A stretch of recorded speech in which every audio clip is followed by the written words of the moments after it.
Hello everyone. तो आज हम बीएससी फर्स्ट ईयर के एक न्यू चैप्टर को स्टार्ट करने वाले हैं जिसका नाम है एटॉमिक स्ट्रक्चर। तो ये चैप्टर बहुत ही इंटरेस्टिंग है।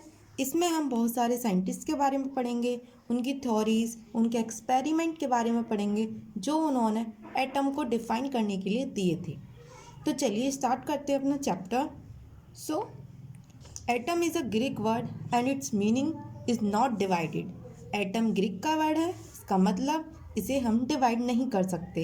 एटम वर्ड का मीन्स है कि हम इसे डिवाइड नहीं कर सकते। Now first scientist is John Dalton. In 1803 gave his famous atomic theory. According to this theory, matter is made up by tiny particles called atoms. तो जॉन डाल्टन ने एक थ्योरी दी थी जिसके अकॉर्डिंग मैटर जो है वो छोटे छोटे टिनी पार्टिकल से मिलकर बना है और उन पार्टिकल को जॉन डाल्टन ने एटम्स कहा था। जॉन डाल्टन कहते हैं कि एटम कैन नॉट बी सब डिवाइडेड। एटम को हम डिवाइड नहीं कर सकते। But in close of 19th century, Sir J.J. Thomson in 1897 proved experimentally that atoms are made up of charged particles called electrons. Means अभी जॉन डाल्टन ने कहा हमसे कि एटम को हम सब डिवाइड नहीं कर सकते, एटम को हम तोड़ नहीं सकते, लेकिन यहाँ पर जे थॉमसन ने एक्सपेरिमेंट ये प्रूफ कर दिया कि एटम जो है वो चार्ज पार्टिकल से मिलकर बना है और उन चार्ज पार्टिकल को जे थॉमसन ने इलेक्ट्रॉन कहा। तो यहाँ पर जॉन डाल्टन की जो थ्योरी थी वो यहाँ पर रॉन्ग प्रूफ हो जाती है। In the beginning of 20th century, more scientists such as Lord Rutherford, J.L. Stoney, E. Goldstein proved that atom is not the smallest particle. तो यहाँ पर 20th सेंचुरी के अर्लियर बिगनिंग में ये पता चल गया हमें कि जो एटम है वो सबसे छोटा पार्टिकल नहीं है। हम एटम को डिवाइड कर सकते हैं। एटम जो है यहाँ पर इन्होंने बताया कि एटम जो है वो बना हुआ है मैनी फंडामेंटल पार्टिकल से, example electron, proton and neutron and etcetera.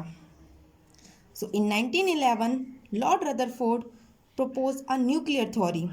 तो रदरफोर्ड ने 1911 में न्यूक्लियर थ्योरी, एटॉमिक स्ट्रक्चर पर अपनी न्यूक्लियर थ्योरी दी, जिसके according to this theory atom is extraordinary hollow with large empty space.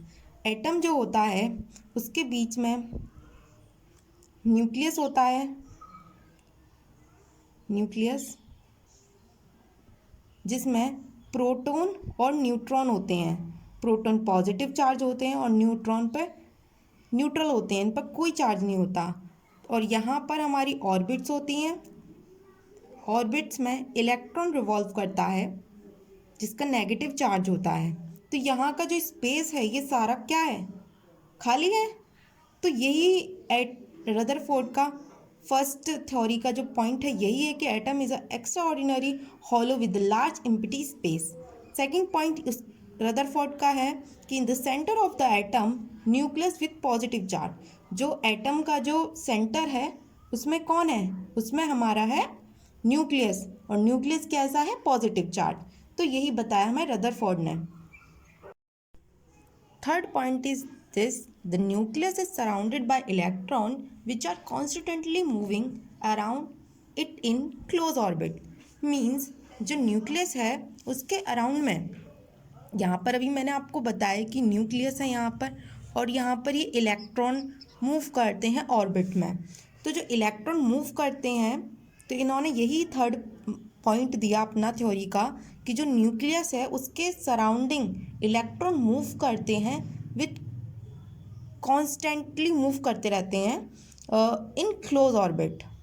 और फोर्थ पॉइंट उन्होंने बताया कि जो एटम है उसका ऑलमोस्ट जितना भी एंटायर मास है वो उसके न्यूक्लियस में पाया जाता है।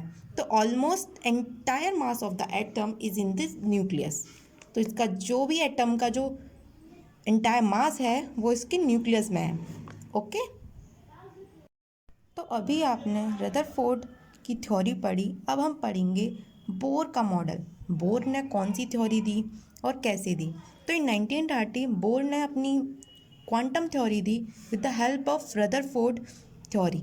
जो रदरफोर्ड की थ्योरी थी उन्होंने अपनी थ्योरी में अप्लाई की और एक क्वांटम थ्योरी बनाई, जिसके according to this theory electron of an atom move in a close circular path called orbit. जैसे हमारा ये न्यूक्लियस है, इसके अराउंड इलेक्ट्रॉन रिवॉल्व करते हैं सर्कुलर पाथ में, तो सर्कुलर पाथ को बोर ने ऑर्बिट कहा।